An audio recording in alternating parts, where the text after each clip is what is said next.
Of any episode that I do in this entire series, this is my favorite because this, my friends, is cryptography. Cryptography is the science, the study of taking data and making it hidden in some way so that other people can't see it, and then bringing the data back. So the big word we want to use when we talk about cryptography is taking some kind of information and providing confidentiality to that. Now, we do this through a number of different ways, but the magic word I want to use right now is obfuscation. Obfuscation is to take something that looks like it makes sense and to hide it so that it does not make sense to the casual outside observer. Now, there's a lot of different ways we can do obfuscation to provide confidentiality. One of the things we can do is diffusion. So here's a picture of my grandson right here. Let's take a look at that. That's Stephen. Isn't he gorgeous? So what I'm going to do is I'm going to diffuse this image and make it fuzzier. Now, in this particular case, we didn't diffuse it too much, so if you look at it, you could probably tell there's still a cute little kid there, and he is cute. But diffusion only allows us to make it less visible, less obvious. Now, what we can also do is confusion. So let's take that same image of Stephen one more time and just stir it up. Let's just make a mess out of it.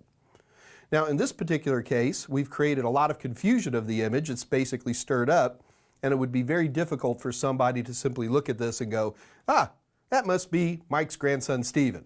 So the other challenge we have with cryptography is we go through this process of taking some kind of data, and we go through this obfuscation process. But, and here's the important one, is that we've then got to take this obfuscated data and some way bring it back into its original form. So we call this encryption and decryption. And cryptography is the process of making this happen. Cryptography's been around for a long, long time. In fact, probably one of the oldest type of cryptography's ever been around is something called the Caesar cipher. I don't know about you, but when I was a little kid and I was eating a box of cereal, you'd dump out the box of cereal and you'd get some kind of prize inside. And one of the things we'd get is called a secret decoder ring. So what I want to do here, can we put up a picture of a secret decoder ring real quick? Okay, so this is a classic old school kids decoder ring. Now, what I want to do is I've made my own decoder ring right here. And I'd like us to take a little peek at this guy. And what you're going to see here is I've basically got a wheel with all the letters of the alphabet, A through Z, and on the inside, I've got letters of the alphabet A through Z. So right now, I've got them lined up, A to A, B to B, C to C. Now, what I can do to make a secret code is, let's say I can rotate this 2 times. And what we can do is we can take our original plain information, what we call the plain text, our message that we want to encrypt, and we just change the letters. So we call this substitution. What we'll do is we'll take one value and substitute it for another. Now in this case, I've rotated it twice, so we actually have a term for this. We call it ROT2, just like that. And if I turned it 3 times, it would be ROT3. Now, so we can take like the word ACE, A-C-E, and I can change ACE to C-E-G. Get the idea? So that's the cornerstone of the Caesar cipher. So to convert something with a Caesar cipher, and as a matter of fact, let's just go through the process real quick. Now, what I'm going to do, let's put up a piece of plain text that we want to encrypt. We attack at dawn. So here it is, we attack at dawn. Now, the first thing we're going to do, get rid of all the spaces. So now it just says, we attack at dawn, very readable. We don't worry about upper or lower case in this particular situation.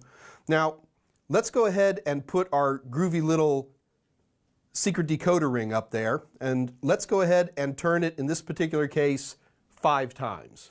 All right? So we're doing an ROT5. So let's turn it 1, 2, 3, 4, 5 times. So now what we can do is, by using the secret decoder ring, we can go ahead and encrypt we attack at dawn as follows. So what we now have generated is a classic Caesar cipher. Now there's a problem with Caesar ciphers, and the biggest problem we have with them more than anything else is that, in fact, people who buy crossword puzzle books will pay money to be able to do this, is that we can decrypt them we can, just by looking at them, we can provide what's known as cryptanalysis.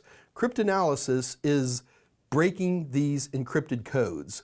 So the problem is that anybody who's good at these things could pretty easily crack this. So the Caesar cipher, even though it is a substitution cipher, does have the problem is that it's just too easy to predict what this is because we're used to looking at words.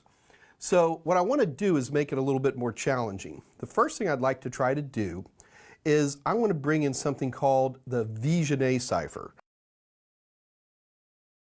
The cornerstone of Vigennet cipher is that it's really just a Caesar cipher with a little bit of extra confusion involved. So what I've got here is a table that shows all the possible Caesar ciphers there are. So here up at the top we're going to have the word plain text. I'll show you how that works in just a minute.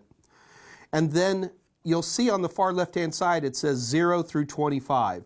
So these are all the possible ROT values you can have, from ROT 0, which means A equals A, B equals B, all the way down to ROT 25. So what we're going to do, let's hold on to this for a minute, and now let's go ahead and start with a piece of plain text. Let's use "we attack at dawn" one more time.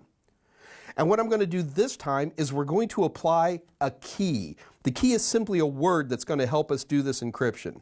In this particular case, I'm going to use the word FACE, F-A-C-E. Now, what I'm going to do is I'm going to put F-A-C-E above the first 4 letters of "we attack at dawn." So here we go, F-A-C-E. And then I'm going to just keep repeating that. So let me put FACE again. I'm going to put FACE again. And you'll see I've got 2 letters left over. No big deal. I'll just put F-A. And what we've done is we have applied a key to our plain text. Now, what we're going to do is we're going to use the key to change the Caesar cipher ROT value for every single letter. So let's go ahead and do this. Now, what I'm going to do is I'm going to reference my little chart here. So the first letter of the plain text is the W in "we." So here's the W up at the top. And the key value is F, so let's go down on the y-axis here until we get to an F. Now you see that F, you'll see the number 5 right next to it, so this is ROT 5. So all I need to do is do the intersection of these, and we get the letter B. Great, let's do it again. Now in this case, the second time, it's the letter E from "we," and in this particular case, the key value is A, which is kind of interesting because that's ROT 0, but that still works. So we start up at the top, find the letter E, then we find the A, and in this case, because it's ROT 0, by coincidence, E is going to stay as E. Let's do the third value. Now this time it's the A as an attack. So we go up to the top, there's the letter A, and the key value is C as in Charlie. So we go down to the C, that's ROT 2. And we then see that the letter A is now going to be C. Okay, let's do one more real quick. In this particular case, it's the first T in attack. So we come over to the T's, and now the key value is E as in face. So we go down here, that's ROT 4. We do the intersection, and now we've got an X. So the first 4 letters of our encrypted code is BECX. So let's go ahead and run through and do the rest of these real quick. I'll just put those in for you. And we have now encrypted in the Vigennet style. So the beauty of the Vigennet is that it actually gives us all the pieces we need to create a classic piece of cryptography. Number 1, we have an algorithm. And the algorithm are the different types of Caesar ciphers and the rotations. And second, we have a key. And the key allows us to make any type of changes we want within ROT 0 to ROT 25 to be able to encrypt our values. Any algorithm out there is going to use a key in today's world. So when we're talking about cryptography today, we're always going to be talking about algorithms and keys. Now the problem with the Vigennet is that, well, number 1, it's surprisingly crackable. Isn't that interesting? But the bigger problem is Vigennet works just great for letters of the alphabet. Unfortunately, it's terrible for encrypting pictures or SQL databases or your credit card information. In the computer world, everything is binary. Everything is ones and zeros. So what we need to do is come up with algorithms that provide the type of encryptions and decryptions we need to encrypt and decrypt long strings of just ones and zeros. Now, if you look at a string of ones and zeros, you go, how does anybody make anything out of this? Well, they do. You got a string of ones and zeros, may look like nothing to you, to a human being, but to Microsoft Word, that could be a Word document, or it could be a voice over IP conversation, or it could be a database stored on a hard drive. I don't know, but just because as human beings we look at long strings of ones and zeros and get confused, trust me, the computers don't. What we need to do, though, is we need to come up with algorithms which, unlike Caesars or Vigenet's, that will work with binary data. Now, luckily for us, there are a lot of different ways to do this. So what we're going to do is I've got an example of an algorithm we're going to use that encrypts a simple phrase that we're going to convert those to binary, by the way, and we're going to do this using a very interesting type of binary calculation called exclusive OR. For our first encryption, I'm going to encrypt my name. So here's my name, Mike, M-I-K-E. Now, the first thing we're going to have to do is we're going to have to convert this to the binary that a computer would use. So I'm going to be using the binary equivalents of these text values. So let me go ahead and convert these into their binary equivalents. And anybody who's ever looked at ASCII code or Unicode should be aware that we can convert these into binary. Okay, so here we go. So here's M-I-K-E converted into binary. Now notice that each character takes 8 binary digits. So we've got 32 bits of data that we need to encrypt. So that's our clear text. Now, in order to do this, we're going to need 2 things. First of all, we're going to need an algorithm, and then we're going to need a key. Now keep in mind, what I'm making up is like the most simple version of encryption you can possibly do. So let's go ahead and first of all set up our algorithm. Now our algorithm is extremely simple, using what we call an exclusive OR. So here's the exclusive OR. This is what we call a truth table. So what I'm going to do is I'm going to choose, because this Mike algorithm arbitrarily chooses this, is I'm going to be using a 5-bit key. Now, there's a reason I'm using a tiny, tiny short key like this. In the real world, keys can be thousands of bytes long. But for right now, we're just going to use a 5-bit key. So to make this work, let's start placing the key. So I'm going to put the key over the first 5 bits. So here at the letter M for Mike. And now we can look at this table and we can start doing the conversion. So let's convert those first 2 values, then the next, then the next, then the next. Okay, so now we've converted a whole key's worth, but in order to keep going, all we have to do is schlep that key right back up there, okay? In fact, let's go ahead and extend the key all the way out. Boop, boop, boop, boop, boop. So now the key, we just keep repeating it. And you'll see here at the end, it doesn't quite line up. No problem. Just add whatever amount of key you need to go ahead and fill up the rest of this. So there we go. Okay. So now we can go ahead and complete this. Now, let's just do it fast. You can double check me if you want. But as we go through here, using the exclusive OR algorithm, we then create our ciphertext.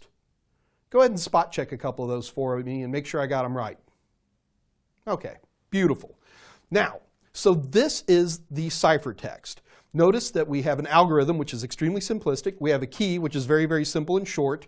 But we now have an absolutely perfect example of binary encryption. Now to decrypt this, we'd simply reverse the process. So I'm not going to go through all that, but appreciate that we would take the ciphertext, place the key up to it, and then basically run the algorithm backwards, and then we would have the decrypted data. So even though we've only seen 3 types of encryption so far, keep in mind that these really do everything that we're going to be seeing in later episodes, just a lot more complicated. Now, a couple of things we need to think about here. First of all, what's interesting is that if we always have an algorithm and a key, there is a gentleman named August Kirchhoff who came up with a very, very interesting concept. Kirchhoff's principle says this: as long as you don't know what the key is to an encryption, you can actually understand the algorithm completely. Now this is really, really important. Today's big super duper encryption tools that we use out there to protect you on the internet are all open standards. Everybody knows how the algorithms work. Now you would think, wait a minute, now if I know how the lock works in essence, wouldn't I be able to pick it easier? And the answer is, interestingly enough, no. In our society, by showing everybody the lock, everybody can check the lock to make sure it isn't pickable. So when we talk about proprietary encryptions, everybody gets nervous because if we don't all know how the lock works, we can't all test the lock to make it work. So Kirchhoff's principle, and something we stand to today, simply says, everybody knows the algorithm, but if you don't know the key, it's not going to do you any good.